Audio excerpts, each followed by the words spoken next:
મિત્રો ઘણા બધા પશુ આપણે જોઈએ છીએ, આપણને અમુક ટાણે નજર લાગે એવા પણ પશુ હોય છે અને અમુક ઘરેથી કાઢી નાખવાનું મન થાય છે કે અમે તો ખવરાઈને તૂટી ગયા, કોઈ ના આપ્યું.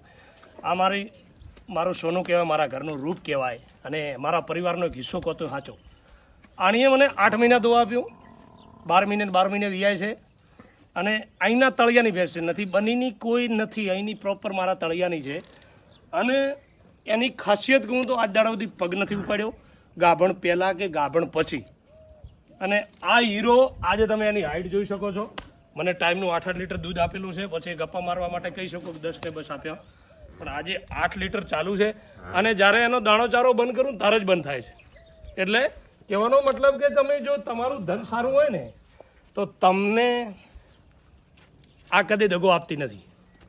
એટલે આ મારો सुबह को शाम को के जो भी कई लोगों के मैसेज आते हैं कि आप गुजराती में मत बोलो, तो गुजराती में बोलने की वजह यह है कि गुजरात में भी बहुत है मेरे जो दर्शक मित्र है. करीबन 8 महीना मुझे दूध दिया, हर 12 महीने में डिलीवरी हो जाती है और ये तीसरा पेट अभी जनने वाली, अभी 9 महीनों की प्रेग्नेंट है. और उनका पिंटू, ये पिंटू भी देख लो, पिंटू को करीबन 12 महीना हुआ है, मतलब 1 साल और 2 महीना. मेरे हिसाब से आप पिंटू की भी विशेषताएं देख लो कि आज भी उसकी माँ को साथ साथ कभी छोड़ा नहीं है.